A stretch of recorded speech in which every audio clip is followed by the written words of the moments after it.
Hello friends, welcome back my channel Ranjita पेट पूजन blogs. तो आज हूँ 12 दिन देखु देखु कुआड़े 12 दिन होगला फ्रेंड्स। आउ आज हूँ 12 दिन आमर देखु ओडिया घर गोटे अच्छी 12 दिन 12 प्रकार पिठापଣା होइकी माने पूजा करा हुए। आ पूजा हो सारे 12 जन लेडीज बसिकी 12 पत्र रे बसई खाती। आउ माने 12 पत्रटा कौन ना से 12 पत्र रे 12 प्रकार पिठा हुए, खीरी हुए, आ विभिन्न जिनस मिसिकी फल फल सब पड़े 12 प्रकार पत्र ताकू कहती।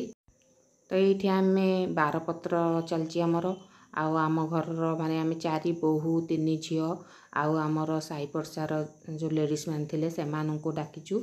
आउ ये 12 जन बसिकी खाऊंट। एटा ओडिया घर गोटे परंपरा अच्छी माने मल्ला घरे 12 पत्र ही हुए। तो आम साइट्रे तो हूँ 12 पत्र, किंतु आपण मन साइट्रे कौन हो तो जानी। तो 12 पत्र पर आमर ये भात डालमा खट्टा भी होता आम ताकू भी बसिक खाइचु। तो पिठापଣା आम एत खाई आउ भात खाया ही इच्छा नाला, तथापि नियम अच्छी से बसलु 12 जन पुणी भात डालमा खट्टा खाइलु। तापर फ्रेंड आम तो ये गाँव को आसिकी 10-12 दिन हो गला। तो एत दिन छुट्टी आम नहीं आसीलु आउ काम तो सब सरीगला। तो 12 दिन ही आम गाँव बाहर जाइलु राउरकेला पुणी आम घर मानू। तो ये आम बस रे बाहर जाइचु समस्ते झील जोई आउ पुओ बोहू नाती नातुणी समस्ते आम बस रे बाहर जाइचु घर को एबे।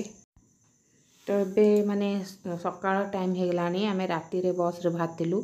तो ये सकाळ हो गला सकाळ माने 5टा-6टा टाइम हो गला। तो राति रे बाहरला बेलू प्रबल वर्षा भी होता गाँव में। तो किंतु राउरकेला को आसु आसु वर्षा कमी जाइए, इे एत वर्षा नहीं। तो घर को एबे बाहर जाइचु घरे आसिक पहुँचबू। तो घर को आम पहुँचला बेलू दिन 8टा हो। तो ये तो बस चलची आईटा देखु यहाँ हूँ राउरकेलार कोयल नदी ब्रिज उपर दृश्य। तो देखु केते बड़ नदी। तो बस रे बसला बेलू मुझे रेकर्डिंग करदे मत भल लगे भ्यूटा देखा। तो देखो यहाँ हूँ राउरकेलार कोयल नदीर ब्रिज उपर दृश्य। तो वीडियोटा आपको भल लगे प्लीज़ लाइक कमेंट करने भूलें।